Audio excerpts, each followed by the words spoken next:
Hello, everybody, and welcome to a Slice of Gaming podcast for November 30th, 2024. I'm your host, the Uncharted Wolf, and I am joined today with a duocast with Moon. How you doing, Moon? I think you're just on a trip now to just do a duocast with everybody at this point. Yeah, really. I think I've done it with Beef, Fusion, Bench, Dark. I've done it with the main five. Now I'm like, okay, I think I did it with Jat once, unless I'm misremembering. So yeah, you've done pretty much everyone. Yeah, it's close. I think I am 76 episodes in, and I have been on every episode somehow. I don't know how. That's how you were in the chat this morning. You're like, someone, please. I need someone for the podcast. I don't want my perfect attendance to go. No, the problem was I literally, it was that moment, Moon, where I was just like, oh shit, it's Friday. Yeah, I completely in my forgot mind it about was Thursday. Yeah, because I was like, oh, it's Thanksgiving. So like Thanksgiving should fall on a Friday, IMO. I don't know why. Like, it just makes more sense. Planning weekends. Exactly. I mean, though, speaking of Thanksgiving, you do anything? Long story. My family got basically a free time at a timeshare down in Newport Beach. So we spent Thanksgiving there, and I was like, okay, I guess we'll do that. It's cold. That's a weird way, but sure. Yeah, so we were like in this like fancy condo thing for Thanksgiving. Oh, in Cali. Okay, so it's in Cali. Yeah. Oh, nice. I mean, did you eat it turkey at least?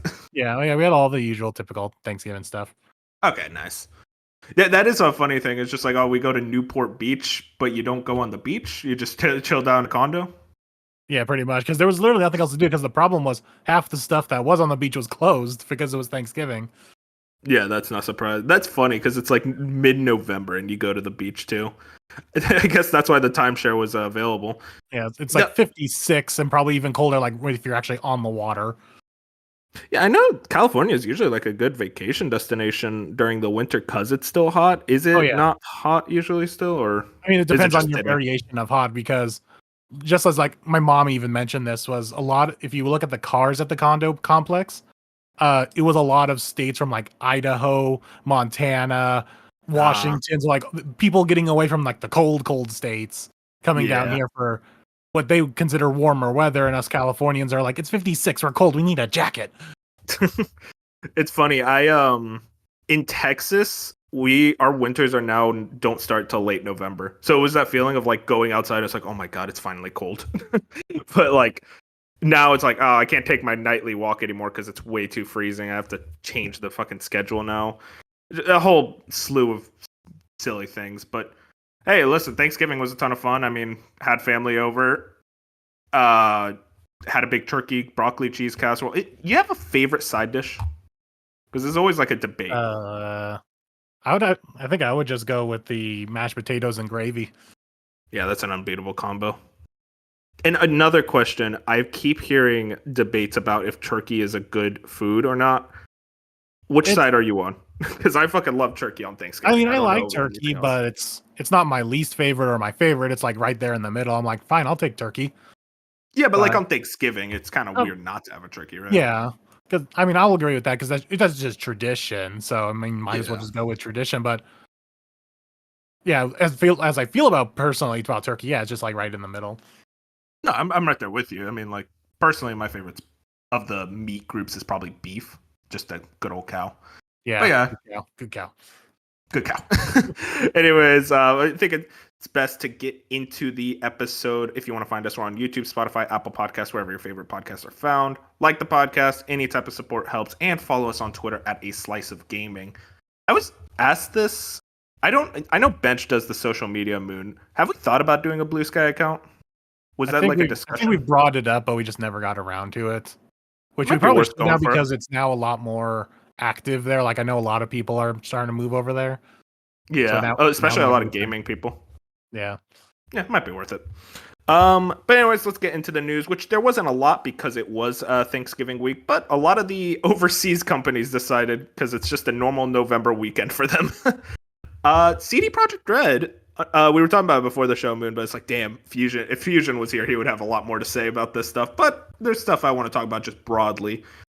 Witcher 4, at least Shinobi states here, the next Witcher game has now entered full-scale production, says CD Projekt Red. Now, we knew about this game already, Moon. I mean, I think they said a while back that they're entering pre-production, like, what, last year, I think? Yeah, something around like last year. And so now they're just, like, outright saying it's like, hey, now it's in full production. You have any timetable on when this thing comes out? Like, just the reveal to release. I think they said in a separate post, it's like we want to reveal it and then release like 1 or 2 years later. You think that's possible? That was the phrase that was going around. It's like once you enter full production, you're looking at about 1 to 2 years. I'm thinking it's more like 2 to 3, with maybe even a delay in there somewhere where they're gonna be like, they're gonna reveal it, and then we're aiming for like, holiday 2026, and then all of a sudden, oh, okay, we're now spring 2027. Yeah. Something like that's gonna happen. It seems like my prediction, honestly, for like a release is probably around like 2027, 2028. Honestly, 2027, I feel like is kind of wishful thinking, though. It's crazy to say those numbers, but then I'm thinking like, oh yeah, like 2025 is only a month away. Jesus, man, don't even say that. That's a weird feeling. It is God, what was I gonna say? Because Cyberpunk was 2020, and then Phantom Liberty was about 3 years later. It seems like that's gonna be around the similar timetable. You think? Yeah, well, like, so, aren't they saying it's like bigger and better than Cyberpunk? So yeah, like, and Witcher 3, so more work. God, it's just like, you ever get bothered by the languages like it's gonna be even bigger? It's like, it's already big enough, man. Like, I don't need it to be. 3 is. We don't need bigger. The most common phrase I hear around Witcher 3 is I never beat that game. It's like, maybe guys, maybe these games are getting a little too big. I think that's around the scale you want to go at, in my opinion. But yeah, I mean, I don't know, man. You're not. I don't think you're a Witcher guy at all. Any interest? I did buy 3 when I was one of those people who, before the next gen update came out, or the current gen, whatever you want to call it, came out. It was on sale on PlayStation for like $10 for the like complete edition. So I'm like, you know what? Because I think after the update went out, like prices never went that low again. At least I don't think. So it was kind of like a bargain to pre-buy it. So I got the whole collection of Witcher 3 for $10, and now a next gen update. So I kind of lucked out there. That's good. Yeah, no, sorry, go ahead. I was just gonna say I do want to play it at some point, but I think Cyberpunk is higher on my list than Witcher 3. I just feel like I have tried to go back. Like, I played Witcher 3 on, no joke, like 3 or 4 different occasions, and every time I get to the same place, and I'm like, man, I just do not like this game. And like, I can never say it in front of Fusion because he loves it, but I'm just like, that's where he turns off the podcast. Yeah, exactly. I just hate the combat. The combat is so awful. The number one thing I hear the most people say about is that the biggest criticism is the combat. It's very floaty, and it does that thing where it's like it tries to be a good combat system, but it's not. Where, like, Skyrim or something, it's like, okay, well, it's just like they're not trying, so it's whatever. So you could just kind of roll your way through it. But Witcher 3, it's just like, no, you got to use alchemy to get past this beast. It's like, dude, just let me hit him with my sword. It's like, I'm not really that invested in what's going on. But yeah, even then, it's just like, I didn't like Geralt. I didn't really care that much about what was happening in the story. It's not for me, but I know people love that franchise, so I'm interested to see where it goes from there. And in Cyberpunk news, we actually got some report here. New Cyberpunk Netflix animation confirmed as 2077 tops 30 million sales. Tom Ivan at VGC, Chief Financial Officer, I'm not going to try to pronounce the name, you can look it up, announced the news along with new sales milestones for its Cyberpunk game franchise as part of the company's quarterly earnings. I also have some good news straight from Night City, he said. Sales of Cyberpunk 2077 have topped 30 million units, while the Phantom Liberty expansion has sold 8 million units. These are impressive figures. They reveal the true size of the fan community. Both are very important to us since we recently announced that next year the game, along with the expansion, would be coming to Mac devices. I'm also very happy to announce that we're working on another animation project set in the Cyberpunk universe, which will be released on Netflix. That is very big because, if I'm being real, I feel like Cyberpunk wouldn't have had the big relaunch excitement that it did, and like kind of the overall turning of opinion if it wasn't for Edge Runners. I don't know if you agree, but like that really was a big thing.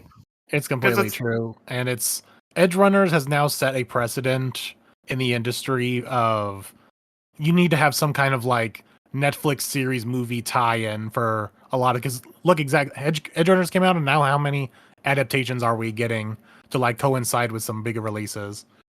Mm-hmm. Yeah, no, I mean, like you saw the Fallout sales go really high when the Fallout TV show came out. It's like people like to have a companion game with their series, and especially if the series is good, because it didn't do anything for Halo when that came out. I'll say that. No. I will say there were reports that Borderlands sales went up after the movie, but I feel like that was almost like an opposite effect of the movie was so bad that people were like, "Is this series good? I need to go back to it. I need to Like tell myself it's good." that's like no, it was so poisoned by the movie that it's like let's go back to the good Borderlands. I just want to go replay Yeah, that. exactly.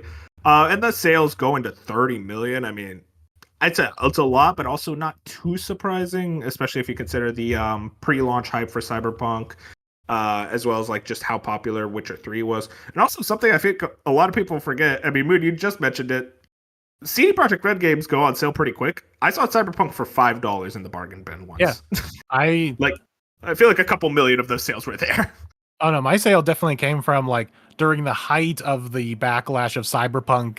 GameStop was selling them for $10 on both consoles, and I'm like, you know what? They're eventually gonna fix this game. It took like 2 years, but I bought it for $10 and it just sat on my shelf. It's still sitting on my shelf because I still haven't gotten to it. But hey, I got this game now that a lot of people like for $10, and I don't think it goes that low again now, if I'm not mistaken. Nah, usually I see it for like 20 to 30 on Black Friday. That's it. Yeah, so it's like got it when it was at the low point. Like Yeah. it's kind of like that meme of it's like if you don't want me at my lowest, you don't deserve me at my highest. I mean, it sold. That's the thing. It sold like 10 million at launch, and a good amount of those were returned. Oh yeah, I mean, you remember that whole debacle where like they were trying to do refunds, and PlayStation said, "Actually, we're just going to remove it off the PlayStation Store yeah. There's like a because whole we don't thing with want like refunds done." It's retailers like, too. There's like a whole thing with the retailers too with the physical copies of like yeah we have to accept returns of the game. do yourself going to Cyberpunk anytime soon? It's on my short list of games that I want to tackle in January because there's nothing coming out in January and like the first half of February. I think like the back half of February is of the first 2025 game that I want to play. So I have like this entire month that I'm trying to settle on which backlog games I want to focus on, and Cyberpunk is like in the top 5 that I'm gonna focus on. Yeah. No, I think I keep being told by Bench and Fusion, it's like you got to go back, man. And it's like I was so burned the first time that's like I can't. I bet it's good now, but I can't do it. But I am interested to see where CD Projekt Red goes from Cyberpunk moving on from there. And also, I think they straight up said like Cyberpunk 2 or whatever it's going to be called is after Witcher 4. And I think they said the Witcher game is going to have a whole ass trilogy of itself where it's like, geez, you're announcing a trilogy? Like that's going to take like till 2040s. We are going Like to you know, be we keep different talking people. about these. Like we keep talking about these companies, they only do like 1 to 2 franchises. That's exactly what they're doing. It's like Witcher, Cyberpunk, and we're going to do that for the next 20 years. Mm-hmm. Exactly. Moving on to our next story. Shuhei Yoshida is to leave Sony Interactive Entertainment on January 15th, 2025. Saruman Agamatsu. Quote, I'm leaving Sony Interactive Entertainment on January 5th, 2025. Yoshida said in an official interview. It's like announcing the launch date of a new game, something I haven't done for a long time. I've been with PlayStation from the beginning, and this is my 31st year with PlayStation. And when I hit 30 years, I was thinking, maybe time for me to move on. You know, the company's been doing great. I love PS5. I love the games that come out of the platform, and we have new generations of management who I respect and admire, and I'm so excited for the future of PlayStation. So you know PlayStation is in really good hands. I thought, okay, this is my time. Shuhei Yoshida leaving. I love Shuhei. I think he's an awesome guy. He was kind of took a back spot. He took a backseat from the spotlight for a while, and then because he kind of got semi demoted, semi like personally just wanting to move on from like kind of the SIE role, and then he moved into the indies role. And he loves indies. He always talks about them and is always very excited. I love Shuhei. He's a very positive figure. He was kind of the first gaming executive to be very forthcoming on social media. He was very much the guy who was like always on social media talking to the fans, talking to people, doing a lot of big interviews. I think he's an awesome guy, but it definitely seems like he wants to move on. I mean, Moon, I'll ask you, do you think like Shuhei moves on to a different job in the industry, or is he just retired? Yeah, that's what he said in like a follow-up tweet saying he's not retiring. He's just kind of retiring from PlayStation. So obviously he's going to go to like some smaller gig somewhere else and maybe at a smaller company, maybe a less Or like demanding job. Devolver? Yeah. something Like this you said, scale. he's a big fan of indie, so yeah, I could see him on like some kind of board for Devolver or something like that. Yeah. Well, I'm very excited to see more of where Shuhei goes. Just in a couple months. It is funny though, announcing when he's leaving. It's like, damn, I wish I could do that. It's like, I'm leaving Slice of Gaming in January. See you guys. You're on And your that's own. what my manager did before he left. Like he let us know like a year ahead of time. Like I'm leaving next April. Like see ya. It's like, okay. I mean, we'll miss you, I guess. Moving into our next story, staying in the Sony realm, Water64 has this Bloomberg quote: Sony is in the early stages of developing a portable console that would play its PlayStation 5 games on the move. Likely years away from launch, and Sony could decide against bringing it to the market. Idea builds on the PS Portal, which initially had intended to function as a standalone device like the Steam Deck, according to sources. Sony declined to comment. So I guess moving with this, it kind of coincides with also a lot of the rumors about the Xbox handheld, which I think Phil said is going to also be a few years away. I'm not a big handheld guy. I don't think you are either, right? No, I'm not. It's like this is like the worst episode for me to be on. It's full of Witcher and Sony and handheld gaming. Hey, listen. You're just here to lend your third party voice. I don't know. I mean, I'm not a handheld guy either. So like, here's the thing, Moon. It's both a bad episode for us. Okay, the only thing I had to comment on was Shuhei. But I guess I will say when it comes to this device, it makes sense. But also, I guess Jackie G kind of pointed this out. Do you think this market makes a lot of sense to put a lot of resources in? Because Steam Deck sold about 4 million units, and now PlayStation and Microsoft seem to really be going hard. I feel like they think this is going to be like a Switch thing. It does not. I don't think that's going to be the case because I really don't think the Switch was sold on its handheldness. I think that was part of it, but I also think a lot of what the Switch's sales are is just because of the IP. So do you think this market makes sense for Sony and Microsoft to really tackle big way? It's such a mixed bag because you look at the Switch and half the Switch's success, yes, is from the portability, but also because it focused it more on Japan where I think mobile and handheld gaming is a lot bigger. But then you look at a company like Sony and especially Xbox where they don't have a giant foothold in Japan, at least Xbox doesn't. And it's like, so what's the audience here? Because clearly America doesn't have, and I'm assuming a lot of Europe too, doesn't have this big foothold in handheld gaming. Sure, there's always like an audience for it, but I don't think it's as big as they're hoping.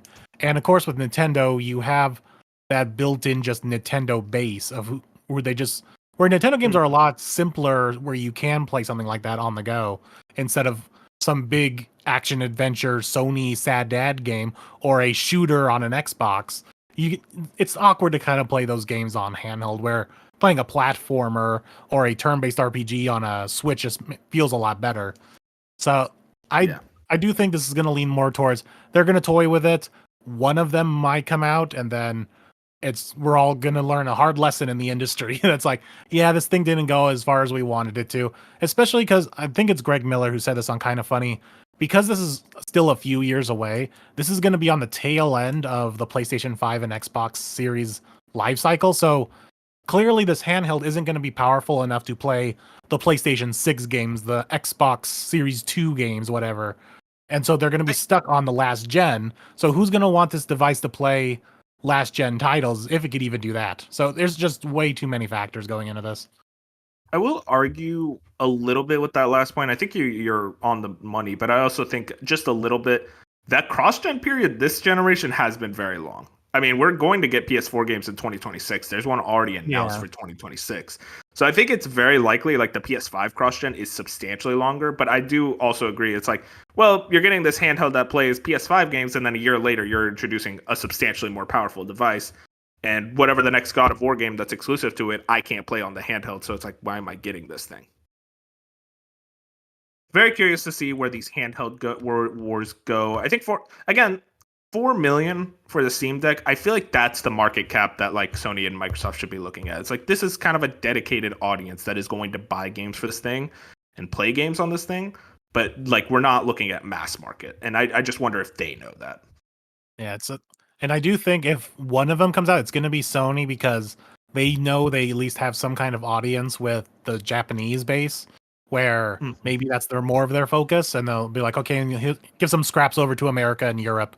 Maybe some people will buy it over there, but I think if they do, it's going to be like a very focused on them thing. I could see Xbox trying to make some kind of almost like their version of a Switch where it can be a dual thing, but it's going to be using more cloud than a dedicated like handheld that just strictly plays it. But I don't know. I'm not paying too much attention to cloud. Is it dying? Is it thriving? I have no idea.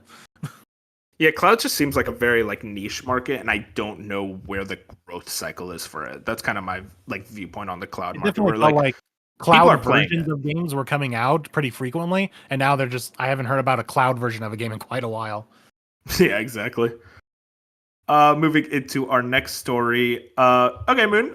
Half of this you can like say some stuff, I guess. This is actually from an account we don't usually utilize. Anime News and Facts. New details on Sony's interest in the acquisition of Kadokawa. Sony has been trying for many years. Initially, Sony has only wanted the anime and gaming division, but Kadokawa wanted them to acquire the whole company. Microsoft, Tencent, and Kakao also expressed interest in Kadokawa, but they preferred a local home country than a foreign entity. I will say this, looking at everything, especially the fact that Kadokawa seems like they really want this acquisition. They're trying to get away from a takeover from Tencent and also that Korean company I forget the name of. I think this deal is going to go through 100%. It definitely feels like it could, especially since I just thought it was kind of just Sony being, oh, let's go buy stuff, but no, it seems like this is more on Kadokawa. Like, no, we want to sell ourselves. Yeah, this So has been a deal in the making for a while, it seems like. yeah, and it's just an interesting prospect because I didn't realize just how big Kadokawa is. Like, people are Yeah. always like the headlines are always the FromSoft part, but as many people said, FromSoft is a tiny aspect of Kadokawa, Mm-hmm. and one of the bigger things, and this is the part that the anime comes in, is Kadokawa is a giant anime maker and distributor, and so if Sony gets that, they have practically a monopoly on anime distribution, and which is very scary to think about, especially what's happened with the merger with Crunchyroll and Funimation. It's just it could Yeah, be they own disaster. everything. Basically. They own so much. Though I will say, Genki pointed this out. It's mostly that Sony owns a lot of anime distribution in the West. Yeah. Less so when it comes to like Japan, like the home country, and that's why a lot of like Japanese companies just don't think much of it. It's like, oh well, they don't own as much there. It's like, yeah, but they practically own the West when it comes to anime, and it's very smart for Sony to go for that because they're taking a foothold in a very like rising industry. I mean, every year I feel like Moon, you see these stories about like, oh, this anime outsold this and it's making more money than ever in the West. And it's like, it's a growing market. And let's be honest, gaming is kind of plateauing in comparison. Mm-hmm. Like gaming had its boom, and now it's still there. Now, gaming didn't die down, but it's somehow anime is also catching up now, and it's interesting. Yeah. I don't know, maybe just because of what I watch, but it feels like anime is more catching up than live action and other Western cartoons. Like, it just doesn't feel like any Western cartoons or live action shows outside of your very niche ones, like a Game of Thrones or something. It just isn't getting that level of popularity. Whereas you see giant things for like Attack on Titan and what's the other big ones? Demon Slayer and all that other stuff. Yeah, One Piece. So just constant growth in those sectors versus like it just feels like. I mean, it feels like this year was kind of a slow year for movies. You probably know more about that than me. I think it was, yeah. Yeah, it's just a lot of flops. It seems like I keep saying like this movie had a budget of 700 million and it made 10 million. It's like what? How did it have a budget of 700 million? What's going on here? But yeah, I mean, I guess in general, Moon. Before we get off this topic, me like we had a huge discussion about it last week. What do you think like Sony does with FromSoft? Like basically like how they handle them in regards to PlayStation Studios exclusivity, that whole thing. Like, do they kind of treat them like a Bungie, or are they basically like you're part of the fold now? It's hard to say because I don't even know if this is like their. What am I trying to say here? I don't think that's like their goal of it. I think if they personally went after Kadokawa to be like, no, we want to buy you, then maybe that was their intent. But the fact that Kadokawa is just selling themselves off, I don't know if Sony wants to do that. I don't know if maybe they're thinking of the goodwill, ill will of making those games exclusives. I mean, that's Sony's all about that as the exclusive. So I definitely could see it now if it was Xbox or Microsoft who bought them. Then yeah, I'd say no, they're going to treat it like everything else. They're going to just put it everywhere because they want to rake in money.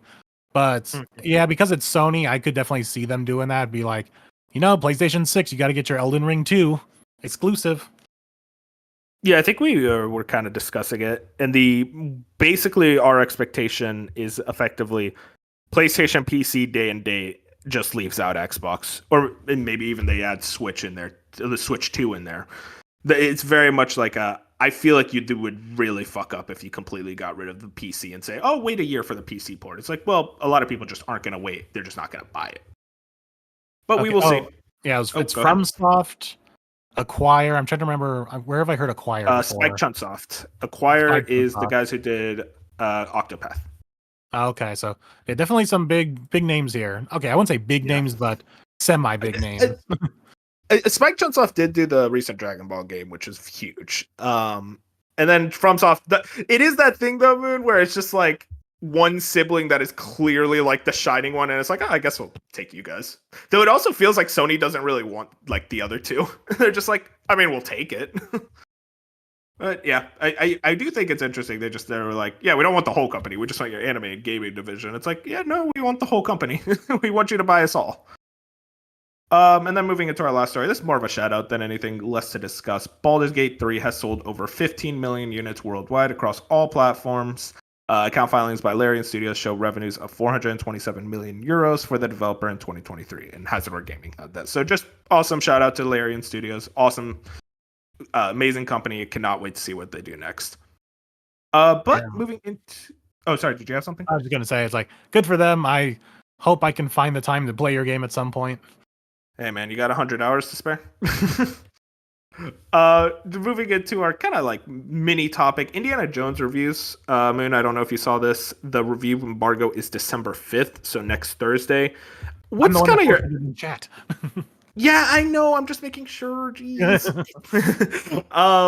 What's your expectations for what this game does, and also what's your kind of personal excitement for it now that we've kind of seen a lot of previews and everything? The fact that they're allowing embargoes to be a full week out means they're pretty confident in it, I would assume. That's usually how the saying goes. I'm not expecting it to be like the industry on fire or anything, but I do think there's going to be this weird divide of people who are going in with certain expectations, and I don't think it's fully gone across to everybody that this is a stealth puzzle game where everyone's expecting another Wolfenstein or something where it's going to be a lot of run and guns. Like, no, Indy is a stealthy guy who will slowly creep along the environment and just take people out with a frying pan kind of game. So I hope that it's at least good in that regard, and the only negatives we really hear about it are just the people who were expecting something else. But in terms of being an actual stealth game, I hope it's good. Personal excitement is pretty... where I think it's probably going to land is maybe low 80s. I do think the company behind them with Machine Games, they can deliver quality. So, and they're like promoting this whole, like, we got almost 4 hours of cutscenes there. I'm like, oh, great. 4 hours of cutscenes. I'm out. Yeah.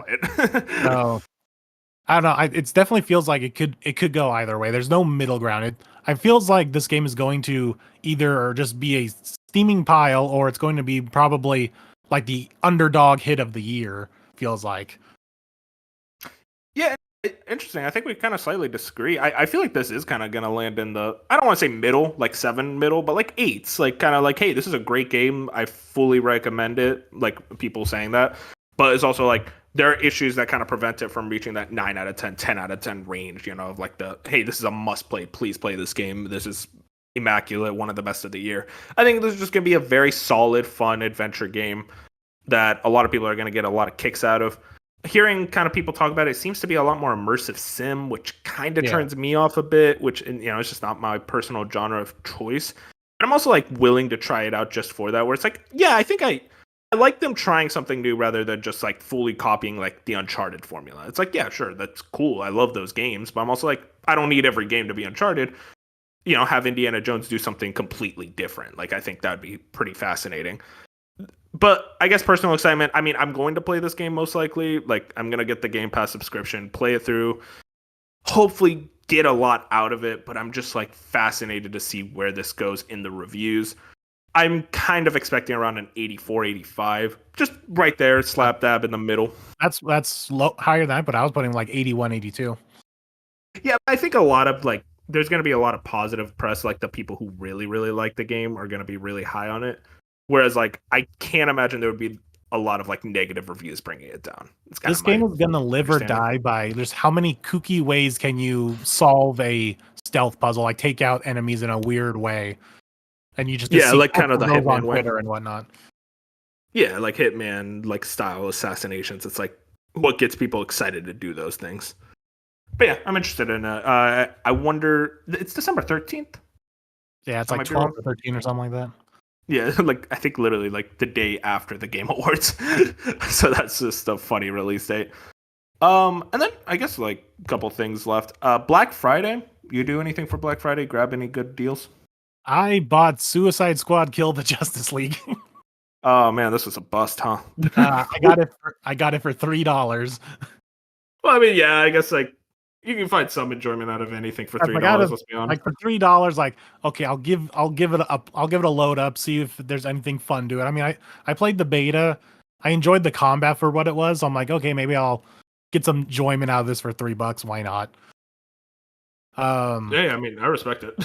I do think I'll probably go pick up Silent Hill. I was gonna go today, but I just don't feel like going anywhere.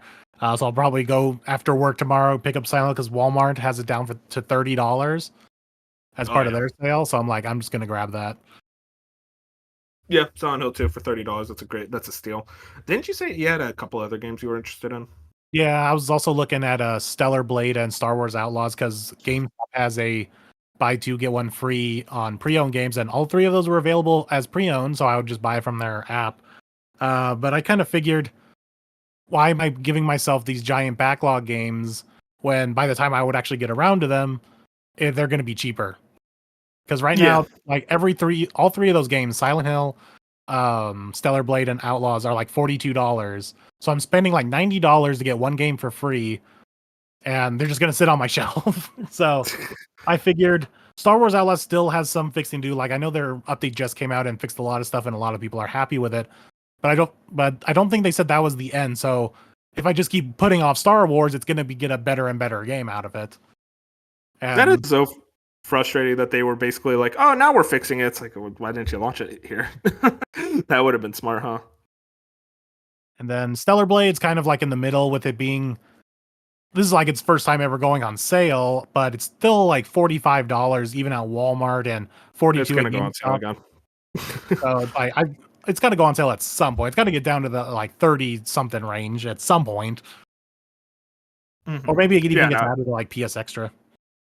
yeah. I imagine it goes on sale pretty quickly, That's especially also PS that's Extra also what after a I year makes figured. sense. That's also what I figured for Star Wars Outlaws. It feels like a game that's going to end up on Game Pass eventually, because Yeah, Ubisoft and Xbox have a pretty good connection. yeah. Kind of. Didn't they have like a UPlay Plus thing where I if you think that got was Game Pass, you rumored got for a UPlay? while. I don't know if it actually went Oh, through. maybe I'm misremembering.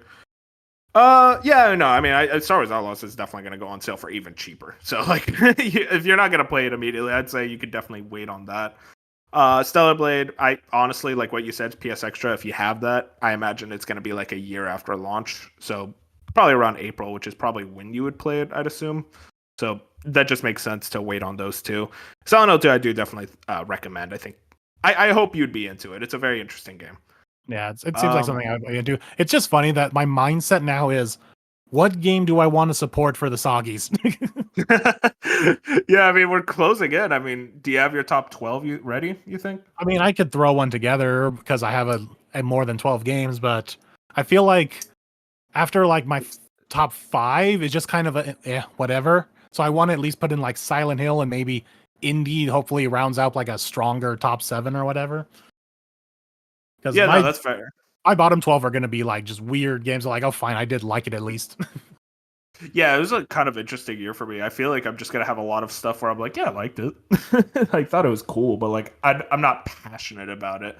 Which is kind of how I felt about my number 12 pick last year, which I don't even remember what I put at number 12, but I was just like, yeah, this is cool enough. I Oh guess wait, I like remember it was, you put F-Zero 99.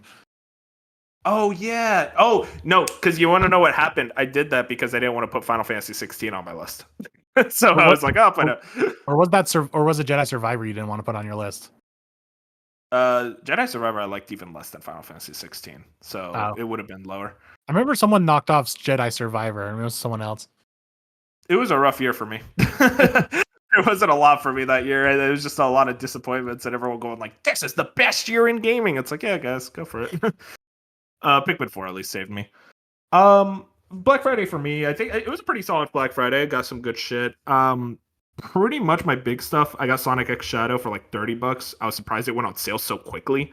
It's literally Moon, no joke. Sonic Frontiers was the same thing. I got it for $30 the like month it came out, and I'm like, what is with Sonic games coming out and then a month later they're on It's sale not on Black even Friday? it's not even Sonic. It's Sega in general, and like all the Yeah, other things that Sega owns, like the Yakuza and Persona games. They go on sale real quick. And even now, Metaphor went off 25% off after a month, and Persona that came out in March of this year is down like 50%. So I Sega think games in general, just we make fun of Ubisoft for going on sale quickly. Sega's like right behind them. I feel like with Sega, it's kind of a thing where like they know their fans are going to be there day one, and now they're just trying to attract like everyone else. So it's like, oh yeah, it's on sale, go check it out. Get more fans for the day one launches of their next game. But yeah, I think you're right. It's like, yeah, Sega games go on sale do like a lot. I saw Metaphor for like $40, and it's like, what? It just came out. I also picked up Rise of the Ronin for like I think it was $30, which is like, yeah, okay, that's around what I wanted to spend for that game. I don't think I'm gonna get to it anytime soon. RoboCop Rogue City. I don't know if you remember that game from last year, but I keep looking at that game. I'm like, I should play that, especially because with how cheap it's going. dude, I saw Destructible Environments, and I'm like, I need to play this game. I've never even watched RoboCop. I just want to play it because I love Yeah, me Destructible either. Environments. The most RoboCop I know is from the epic rap battle he was in. Oh my god, don't remind me of that shit. And then it's just got a bunch of random PS4 games, a couple PS3, like just really cheap prices all around. I will say, Moon, do you remember that Konosuba game? That was I think it was last year. It was There was two of them, but yeah, I know. There's like one that's like a Love dungeon for These crawler. Clothes of Desire. Yeah, it's like a dungeon crawler, isn't it? I think so. The screenshots on the back was like visual novel esque. Yeah, I just saw it. I'm just like, it was like $10. So I'm like, okay. It's like, why not? I like the show. Why not? But yeah, Black Friday, pretty solid haul, all things considered. I guess I wanted to then move into what we've been playing. I mean, Moon. I just want to make sure. So you've just been playing Dragon Age: The Veilguard? Yeah, I'm at the end now, at least the main quest. I want to knock out the companion quest before that. But also yesterday, because I was bored at the condo, waiting for the day to go by, I started up Princess Peach Showtime, and that's definitely a game. Hey man, listen. I'm the Nintendo fan. I'm not going to defend it. I played a I mean, bit it's of it. fine I'm for like, what this it is, but terrible. it's not much. The problem is that it's like, okay, guys, we let Peach have a game. It's like, okay, well, you need to make a game first, and instead of just like it. I hate with the argument that's like it's meant for little girls. It's like, dude, little girls play like Mario games and they love them. And everyone loves them. Okay, so let's not do this. Like, yeah, you But could have made your game. And people have always pointed out like the Balan Wonderworld comparison. It's very on point because it's two buttons. It's jump and whatever your costume does. But at least the mini games are semi interesting. Yeah. Listen, I don't care about Princess Peach Showtime. I don't. I don't want to hear people say it's as bad as Balan Wonderworld. I would say it's at least better. Yeah, because nothing is on Balan Wonderworld. Oh my god, that was a travesty. But anyways, Dragon Age. Dragon Age, I'm in a weird place with it because I do like what they're going for, but the biggest thing that's holding me back is the combat, and I just don't know if that's because I'm a mage who's more designed to be in the back just shooting, spells, but the combat just never feels that great for me, especially because so much of the enemies, like the boss enemies, particularly dragons, like you fight a good couple of dragons in the game, I would and hope so. and their main attack is to literally just lunge at you head first and just slide right into you. And when you're a mage trying to be far away, it's like that sucks. And the dodge system in this game is absolute balls. It's probably my least favorite thing in the game, where you hit B or circle and you're doing like this like teleport dodge, and it just sucks. Maybe I'm just used to more action games where you're just constantly dodge rolling. But this teleport thing, I found just running is better than dodging. just because it's so inconsistent. Yeah. Yeah, no, Uh, it's just like not a lot of invincibility frames. yeah. And so that's mainly what I died from is just bad invincibility frames, bad dodging, and all that. Um, but I do like the characters. I like the story. The companion quests are nice. It's just the combat and nothing about the side quests. This is a problem I just have with the genre in general. It's just not Dragon Age, but it's just major collection of go fetch this, go take out this little horde of enemies, find this item. It's all typical stuff. So the only thing that you can hope for is to be drawn in by your character interactions because the writing is all pretty fun. And so it's like you do the side quest to listen to more dialogue and listen to these characters because everything is fully voiced, unlike something like a Persona where only the main story stuff is voiced, and then in like side quests and whatnot is just reading text boxes. No, everything here is voiced, so that's really nice. But I'm just kind of over it. Like Fusion said, he's done everything. Where I'm just like he's at 50 out. Here's the big stretch between main story and side quest. He finished the game at a little over 50 hours because he did everything. I'm at the end of the game at the main story at 28 hours. Jesus, man. So, just ignored all the side quests? pretty much. I've only done like a handful of them. I've only been doing companion quests, which are a separate list, which thankfully that's how it is because I can keep track of that. So because I just wanted to see all the interactions between me and my party. I was like, I don't care about random villager number 12 who wants a couple coins. Like chickens. And especially because so many quests are go defeat this horde of enemies that's bothering the nearby town. It's like, but I don't like the combat. Yeah. No, it's interesting. I very much I feel like I keep hearing the most mixed things about this game. Oh, I don't like the writing, but I like the gameplay. I don't like the gameplay. I like the writing, or I like both. I hate both, and it's like I feel like every person has a different opinion on Dragon Age to the point where I'm like, I don't know what the common opinion on this game is anymore. I do want to maybe just start up another save file with a warrior or knight or something with a more physical ability and see if that's any more interesting. But I'm not gonna not enough to dedicate a whole playthrough, but just like maybe the first chapter. And what was the other thing I was gonna say? Oh, I will say the best thing about this game though is the graphics. Oh yeah, it's beautiful. Like on PlayStation 5, this game is a looker not only in the environments but on the character models, the lip flapping with everyone talking, everyone emoting. Like it's gonna be my nominee for best visuals. Oh, interesting. That's. Do we have a separate category for art style and visuals, or are they the same? Let me check real quick. Because art direction / visuals. Ah, damn. Okay. Because I know I'm good. I already got. I mean, we could separate it, but can we really distinguish between the two? I think it's fine to. It makes sense to keep them the same. They're very much like in the same breath, I guess. Because like what best visuals, it's like okay, what's the big like first party games that came out this year that have like 500 million budgets? The best visuals would that just be like, well, who has the highest budget? And somehow it's BioWare. Yeah, really. But yeah, Dragon Age. I mean, it's awesome to hear that you're enjoying it, though. Is it going to be high on your top 10? Yeah, I think it's probably going to be somewhere in the middle, like maybe like in the 5-6 range, something like that. Mm-hmm. Just it's weird because it's almost like the exact opposite of Metaphor for me, where I'm liking the story of Dragon Age, but the combat's eh. Whereas Metaphor, I really like the combat, but the story is very eh. Oh, really? Okay, so now that's two people that I know don't like the story of Metaphor. Did you not see my rant in the chat? I was unable to. I think I saw it. I was just like, oh well, I don't want to get spoiled, so I just avoided it. For that. It wasn't spoiled. It was just me just griping, and even Bench and I are agreeing where the problem with Metaphor is when you boil it down, it is literally the most generic JRPG story out there. Interesting. Like the characters are fun, the overall world is fun, but when you look at the overall story, like bullet point wise, it is like literally the most generic formula of a JRPG. Interesting. Yeah, because I feel like I hear a lot of different opinions on like the narrative of Metaphor, so I'm like very curious when I get on my hands on it. I will say, man, I kind of wanted to ask you about this. I don't know what my December game's gonna be because I want to play at least one, either Metaphor or Rebirth for the December thing. And I'm thinking like, I mean, you're kind of around the same opinion on both games. Like, what do you think is like better to dedicate my time to? What would I enjoy more? Because like, I'm of the mind where I'm like, there's a possibility I just don't play either, and then I just wait till next year for them.